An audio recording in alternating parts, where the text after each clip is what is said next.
하나님 말씀 민수기 24장 14절에서 25절 말씀을 함께 읽도록 하겠습니다. 구약 성경 238쪽입니다. 이제 나는 내 백성에게로 돌아가거니와 들으소서. 내가 이 백성이 후일에 당신의 백성에게 어떻게 할 것을 당신에게 고하리이다 하고 노래를 지어 가로되, 보올의 아들 발람이 말하며 눈을 감았던 자가 말하며 하나님의 말씀을 듣는 자가 말하며 시극히 높으신 자의 지식을 아는 자, 전능자의 이상을 보는 자, 엎드려서 눈을 뜬 자가 말하기를 내가 그를 보아도 이때의 일이 아니며 내가 그를 바라보아도 가까운 일이 아니로다. 한 별이 야곱에게서 나오며 한 홀이 이스라엘에게서 일어났어.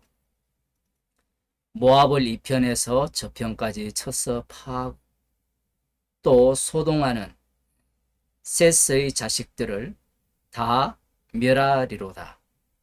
그 원수 에돔은 그들의 산업이 되며 그 원수 세일도 그들의 산업이 되고 그 동시에 이스라엘은 용감히 행동하리로다. 주권자가 야곱에게서 나서 남은 자들을 그 성읍에서 멸절하리로다. 하고 또 아말렉을 바라보며 노래를 지어 가로되, 아말렉은 열국 중 어뜸이나 종말은 멸망에 이르리로다. 하고 또 겐 족속을 바라보며 노래를 지어 가로되, 너희 거처가 견고하니 네 보금자리는 바위에 있도다. 그러나 겐이 쇠미 하리니 나중에는 아수르의 포로가 되리로다. 하고 또 노래를 지어 가로되, 슬프다. 하나님이 이 일을 행하시리니 그때의 살자가 누구이랴. 기띔 해변에서 배들이 와서 아수르를 학대하며 에벨을 괴롭게 하리라마는 그도 멸망하리로다. 하고 발람이 일어나 자기 곳으로 돌아갔고 발락도 자기 길로 갔더라. 정말 놀라운 말씀이 펼쳐지고 있습니다. 아브라함의 언약의 구체성이 이 이방인 발람, 거짓 선지자죠. 그의 입에서 장차 이루어질 메시아 왕국을 예언하고 있어요. 발람이 예언했기 때문에 신학자들이나 아니면 목사들이 이 부분을 잘 인용하지 않을 수가 있습니다. 그러나 우리들이 지금 창세기부터 민수기까지 살펴본 바에 의하면 이 아브라함의 언약의 성취가 어떤 식으로 되어지는가를 구체적으로 말씀하는 부분은 지금 발람이 하나님의 신이 임하여서 예언하는 그 내용 속에서 펼쳐지고 있다는 사실입니다. 오늘 본문은 이렇게 이야기하죠. 발람이 나는 내 백성에게로 돌아가거니와 들어서서 내가 이 백성이 후일에 당신의 백성에게 어떻게 할 것을 당신에게 고하리이다. 전체 내용은 이스라엘 자손이 이 모압 족속을, 모압 자손을 어떻게 할 것인가에 대한 노래이에요. 그런데 아예 발람은 선언을 해버립니다. 나는 돌아가겠다라는 겁니다. 어디로? 자기 땅으로, 자기 백성에게로. 정말 재미있죠, 이걸 보면. 앞서서 이 발람은 이스라엘 백성 속으로 합류하고 싶어 했어요. 그런데 지금은 자기 백성에게로 돌아가겠다라고 이야기를 해요. 왜 그러냐라고 하면요. 발람은 천재입니다. 머리가 팽팽 돌아가요. 아마 여러분들은 어떨지 모르겠지만 이 발람이 이 22장에서 지금 24장 사이의 그 내용과 이스라엘 백성들이 출애굽한 이후에 그 전부터 아브라함, 이삭, 야곱에게 하신 그 언약이 애굽으로 내려가잖아요. 그 전체 창세기 12장에서 지금 여기까지 민수기 21장까지의 내용을 발람이 꿰뚫고 있다면 자신이 예언하는 그 예언의 의미를 파악해버리는 겁니다. 어떤 식으로 파악하는가? 이렇게 예언을 하는데 이스라엘은 어떠한가라는 거예요. 보겠습니다. 지금 하나님께서 이 보홀의 아들 발람을 통하여서 모압의 멸망을 말씀하시면서 어디까지 몰고 가는가 하면요, 온 세상의 멸망, 심판까지 몰고 가요.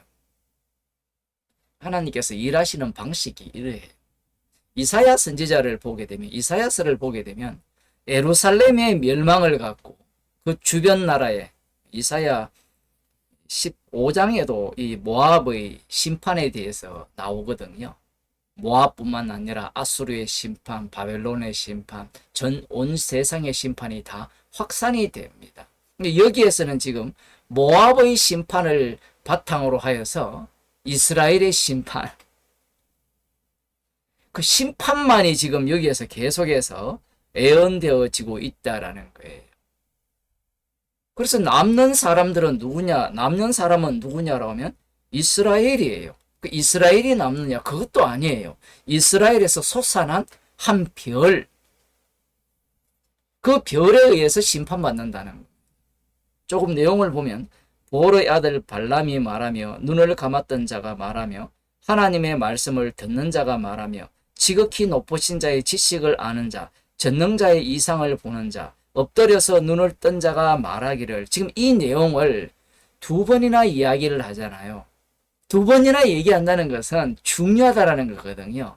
이런 게 아무 소용이 없어요.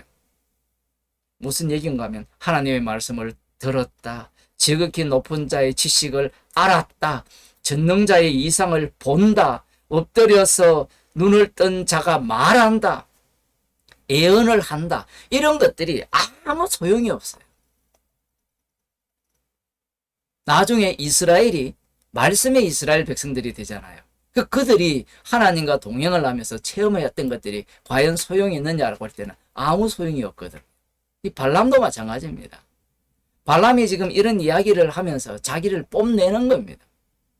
나는 지금 앞날을 내려다보는데 17절, 내가 그를 보아도 이때의 일이 아니며 내가 그를 바라보아도 가까운 일이 아니로다. 그 야곱에게서 나오는 한 홀, 그다음 한 별이 야곱에서 나온다고 하죠. 한 별. 야곱에게서 나오는 솟아나는 한 별, 이스라엘에게서 나오는 한 홀, 왕이 들고 다니는 이 규조. 그를 본다는 겁니다. 달리 표현하면 왕을 본다는 거예요. 왕을 보고 있는데 지금 가까이, 지금 일이 아니라 미래에 이루어질 일이라는 거예요. 이 발람의 착각이 뭐냐 하면 지금 이스라엘이 있다는 것은 미래의 일이 현재에 닥쳤다라는 이야기거든요. 그런데 사람들은 어떻게 생각합니까? 미래의 일은 현재와 관련이 없다라고 생각하거든요. 천국은 현재 십자가 안에 있는 자들의 것이에요. 십자가 사건 속에 들어있지 않는 자들은 천국과 관련 없는 자들입니다. 지금 이 발람이 한 별이 야곱에게서 나오며 한 놀이 이스라엘에게서 일어나서 앞날에 대한 이야기인데, 모압을 이편에서 저편까지 쳐서 파하고 모압을 판다는 거예요. 모압을 멸망시킨다는 겁니다. 그와 동시에 옛날 성경은요, 지금도 그렇게 되어 있는 성경도 있는데, 소동하는 자식들을, 왜 소동하는이라고 번역을 해놓은가 하면 이게 셋이거든요. 히브리어를 보면 셋으로 되어 있어요. 셋은 누굽니까? 아벨 대신 준 약속의 자손이잖아요. 그 셋의 자식들을 다 멸한다라고 하니까 갑자기 당황하는 겁니다. 셋의 자손들까지 다 멸망시킨다라는 것은 이스라엘 자손들도 다 멸망한다는 거거든요. 그런데 맞잖아요. 이스라엘 자손이 왕국 시대에 바벨론에 의해서 멸망당하거든요. 예수님이 오실 때 되면 모두가 다 심판 아래 놓여집니다. 발람이 하나님의 신이 임했잖아요. 그래서 이 말씀을 볼 때 십자가의 완료성에서 이 말씀을 보게 되면 전혀 문제가 없는데 사람들은 자기 구원론을 갖고 들어가는 거예요. 유대인들도 마찬가지죠. 유대인들도 아마 여기에 이것을 셋의 자식들을 다 멸하리로다 이렇게 해석하지 않고 이 셋의 자리에 소동하는, 요즘 번역들은 거의 다 셋의 자식들을 다 멸하리라도 그렇게 이야기를 해요. 그런데 설교자가 과연 그걸 그대로 받아들일 수 있느냐 하면 못 받아들이거든요. 지금 이 말씀에 하면 남는 자는 누구밖에 없는가 하면 야곱에게서 솟아난 별밖에 없어요. 왕뿐이라는 겁니다. 발람은 그것까지 모르죠. 이 왕이 자기 백성을 새롭게 창조하거든요. 어떻게? 심판 속에서. 모압의 자손이 되었던, 셋의 자손이 되었던, 이스라엘 자손이 되었던 모두를 다 심판해버립니다. 그 심판 속에서 새로운 백성을 만들죠. 그들을 이스라엘이라는 겁니다. 발람이 지금 거기까지 바라보고 있는 거예요. 그러면서 여기에 누구를 집어넣는가 하면 에돔을 집어넣죠. 그 원수 에돔은 그들의 산업이 되며 그 원수 세일도 그들의 산업이 되고 동시에 이스라엘은 용감히 행동하리로다. 이 이스라엘은 누구냐라고 하면 왕에 의해서 만들어진 이스라엘. 1차적으로는 다윗 왕에 의해서 만들어진 이스라엘입니다. 사울 왕은 이스라엘 백성들이 요구해서 원해서 세운 왕이지만 다윗 왕은 하나님께서 먼저 세우셔서 그 왕에 의해서 백성들이 만들어졌죠. 실제로 다윗 왕이 사무엘하 8장을 보게 되면 이 모압을 이렇게 멸망시킵니다. 사무엘하 8장 2절을 한번 빨리 제가 읽어 드리겠습니다. 다윗이 또 모압을 쳐서 저희로 땅에 엎드리게 하고 줄로 재어 그 두 줄 길이의 사람은 죽이고 한 줄 길이의 사람은 살리니 모압 사람이 다윗의 종이 되어 조공을 바치니라. 여기에는 모압을 완전히 멸망시키지 않죠. 다윗 시대에. 다윗 왕에 의해서 1차적으로 이 발람의 예언이 성취가 됩니다. 성취가 되면서 이 예언이 다시 뒤로 밀려가죠. 그러면 이후에 어떻게 되느냐라고 하면 이후에 이 모압을 누가 지배하느냐라고 하면 북이스라엘이 모압을 지배하고 있습니다. 그런데 열왕기하 1장 1절을 보면 아합 왕이 죽은 이후에 모압이 이스라엘로부터 독립을 해버려요. 그러한 내용이 있다라는 것은 이 발람이 예언한 이 예언은 어디에서 성취된다는 거예요. 남은 자 이스라엘 입장에서는 70일의 완성에 의해서 이게 성취가 된다라고 생각을 하겠죠. 그러나 예수님께서 십자가로 이것을 완료를 해버립니다. 십자가로 성취를 해버리면 인간이 생각하는 1대1 대응 관계가 하나도 안 맞아져 버려요. 십자가에서 거꾸로 해석에 들어가죠. 에돔에 대한 이 심판도 나오고요. 그 다음 19절에 주권자가 야곱에게서 나서 남은 자들을 그 성읍에서 멸절하리로다. 20절 아말렉을 바라보며 노래를 지어 가로되 아말렉은 열국 중 어뜸이나 종말은 멸망에 이르리로다. 이 말씀에 근거하면 출애굽기 16장입니까? 아말렉과의 전쟁이 나오죠. 17장입니까? 거기에 전쟁이 나올 때 이 아말렉이 얼마나 뛰어난 그 군사들이고 강력한 힘을 소유한 그 민족이라는 것을 알 수 있습니다. 이러한 민족들이 나중에 에스더에 보면 역시 이 이스라엘의 대적자로 등장을 하죠. 뛰어난 이 민족이지만 하나님께서 이 종말은 멸망에 이르리로다. 마지막은 이들도 멸망을 시킨다라는 거죠. 그 다음 나오는 게 옛날 성경은 가인 족속이라고 되어 있는데 겐 족속이죠. 미디안 쪽입니다. 이 족속을 바라보며 노래를 지어 가로되 너의 거처가 견고하니 내 보금자리는 바위에 있도다. 그러나 겐이 셈이 바리니 나중에는 아수르의 포로가 되리로다. 그 아수르에 의해서 또 멸망을 당한다는 거예요. 에돔의 멸망, 겐의 멸망, 아말렉의 멸망. 그러면 아수르는 멸망당하지 않느냐? 역시 멸망을 당해요. 여기에 보면 또 노래를 지어 가로되 슬프다 하나님이 이 일을 행하시리니 그때 살자가 누구리라. 왜 이 이야기를 하는가 하면 모두를 다 심판해버리면 살자가 없어요. 슬픔밖에 없는 거예요. 복음은 이 세계 속에서 이 복음이 드러나거든요. 기띔 해변에서 벨들이 와서 아수르를 학대하며 에벨을 괴롭게 하리라마는 그도 멸망하리라. 멸망의 연속이에요. 그런데 처음 시작할 때 모압의 멸망과 무엇을 같이 엮어버립니까? 셋의 자손들의 멸망을 같이 엮어버리죠. 그러니 어느 누구도 이 멸망을 피할 길이 없습니다. 누구에 의해서? 이 야곱에 의해서 솟아난 별에 의해서. 그러면 여기에는 이스라엘도 여기에 포함되는 거예요. 이 발람이 머리가 팽팽 돌아가는 이유가 거기에 있습니다. 앞서 제가 말씀을 드렸잖아요. 창세기부터 민수기 21장까지를 분석을 해봅시다. 뭐만 남아요? 야곱에게서 나오는 별만 남아요. 이전에는 왕의 소위가 그들 가운데 있다 했잖아요. 여호와 하나님이 그들의 왕이거든요. 그 여호와 하나님이 그들의 왕인데 지금 여기에서는 야곱에게서 솟아나는 별이 와요. 요한계시록 22장 16절을 보면 어떤 말씀이 있는가 하면 이런 말씀이 나옵니다. 나 예수는 교회들을 위하여 내 사자를 보내어 이것들을 너희에게 전가게 하였노라. 나는 다윗의 뿌리요 자손이니 곧 광명한 새벽별이라 하시니라. 십자가에 못 박혀 죽으시고 부활하신 주님, 그 예수님이 지금 광명한 새벽별이라는 거예요.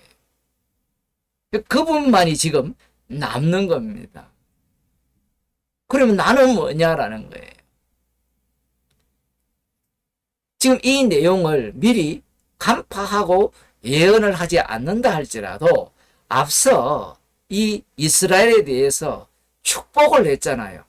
기름진 땅이고 완전히 그 멋진 초원의 집이잖아요. 표현을 하면. 그런데 처음에는 거기에 이스라엘에 참여하고 싶다고 했다가 나중에는 발을 빼버리죠. 그 이유가 뭐냐라는 겁니다. 그 이유가. 이스라엘은 발을 뺄 수가 없어요. 왜냐하면 하나님께서 그들을 끌고 가기 때문에. 여러분 같으면 지금 발람이 예언하는 이 말씀의 세계 속으로 합류하고 싶어요? 싶지 않습니까? 합류하고 싶지 않는 거예요. 어느 누구도 지금 이 내용을 보게 되면 남는 것은 야곱에게서 솟아난 별뿐이에요. 목사님, 성도들이 남지 않습니까? 성도들은 그 별의 지체예요. 예수 그리스도의 몸의 지체입니다. 지체.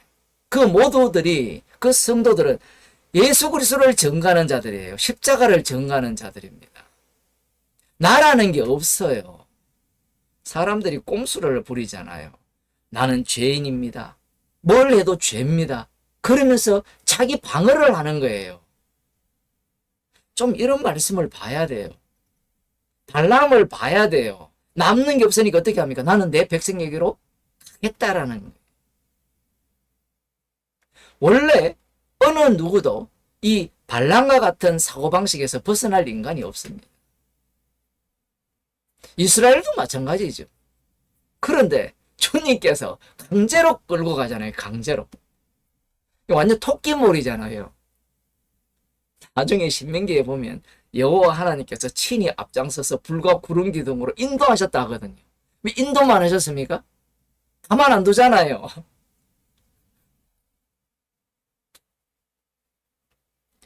이 발람이 놀라운 메시아 예언을 하는 가운데 지금 현재 이스라엘의 상황이 이런 상황이거든요.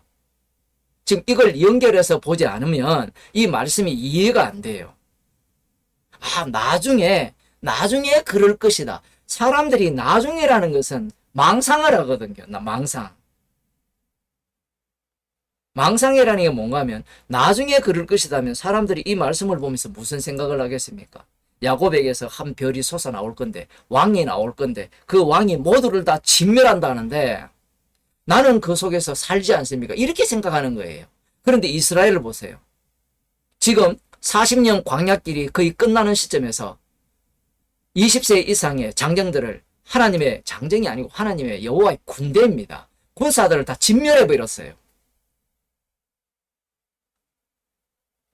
이렇게 말해도 충격을 안 받는 것 같은데 진멸해 버렸거든요.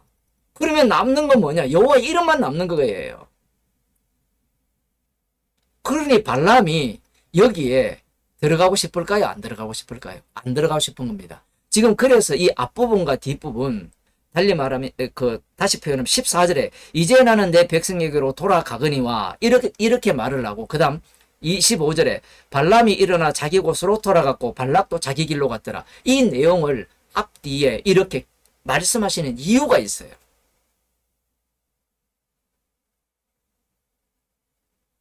이 이유는 실제 내용은 자기가 보기에는 굉장히 괜찮은 내용을 담고 있는데 막상 분석에 들어가 보니까 자기가 들어갈 자리가 없어요. 나 같으면 이런 데 안 간다는 거예요. 그러면 뭘 생각할까요? 여기에 참여하지 않으면 나는 하나님의 신을 받아가지고 하나님이 말하라고 하는 그 내용을 제대로 전했으니까 그 다음 뭘 챙길까요? 나에게 축복을 주실 것이다. 이야, 이것보다 멋진 게 없잖아요.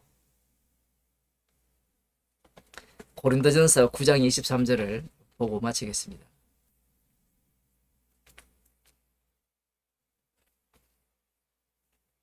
제가 읽어드릴게요.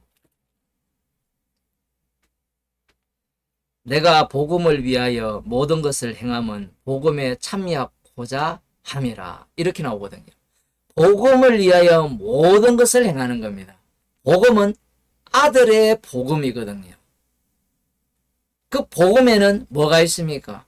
심판도 있고 심판 속에서의 구원도 거기에 있죠. 아들이 십자가에서 다 이루신 내용이 있어요. 그 복음을 위하여 모든 것을 행하는 겁니다. 달리 말하면 십자가만 자랑을 하는 거예요. 자, 그러면 그 다음은 뭘 생각해야 되는가 하면 그러면 십자가를 자랑하는 이유가 뭐냐라는 겁니다. 복음을 위해서 모든 것을 하는 목적이 뭘까요? 아마 우리들은 천국에 가기 위해서 복음을 위해서 모든 것을 행한다 이렇게 이야기를 할 거예요. 근데 사도 바울은 복음에 참여하고자 함이라. 십자가 사건에 참여하기 위해서 복음을 위해서 모든 것을 행한다라고 이야기를 해요. 이게 왜 중요하냐라고 하면 사도 바울을 부르실 때부터 주님은 그를 주님의 정인 이방인과 임금들에게 주의 이름을 증거하기 위해서 불렀던 겁니다. 주의 이름을 증거할 때 그는 주의 이름을 증거했으니까 야, 이제 나에게 돌아오는 보상이 있을 것이라 그렇게 생각하면 복음에 참여하고자 할까요? 안 할까요? 원치 않습니다. 복음에 참여하기를 원하지 않아요.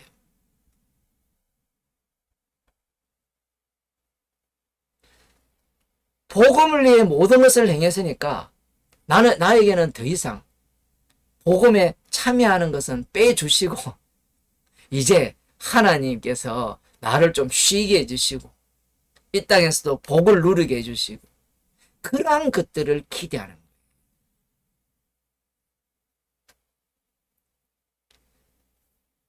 이 신약 성경을 보게 되면 이 복음을 들은 자들이 복음을 이용해서 자기 배를 채우는 자들이 등장을 합니다. 그들은 복음을 위하여 모든 것을 행했으니까 내가 보상을 받아야 돼. 내가 주목을 받아야 돼. 내가 사람들로부터 칭찬을 받아야 돼. 그런 생각을 갖고 있는 거예요. 발람이죠. 실제로 발람의 꾀를 쫓는 그러한 자들이 등장을 합니다. 발람이 뭘 추구합니까? 돈을 추구하는 거예요. 성도는 복음을 위하여 모든 것을 행하는 자들이에요. 사나 죽으나 그리스도의 것이거든요. 그렇게 하는 이유는 행했으니까 뭔가 받고자 하는 게 아니라 복음에 참여하고자 함이에요. 주님이 죽임당한 그 자리에 성도는 합류하는 자입니다. 기도하시겠습니다. 하나님 아버지, 주께서 저희들에게 기쁜 소식을 주시고 기쁜 소식을 위하여 모든 일을 행하게 하심을 감사드립니다. 이렇게 행함은 복음에 참여시키기 위함임을 말씀을 통하여 들려주심을 감사드립니다. 우리가 들어가고자 하는 자리가 십자가 사건이 일어나는 자리임을 기쁘게 여기며 감사함으로 받게 하여 주옵소서. 예수님 이름으로 기도드리옵나이다.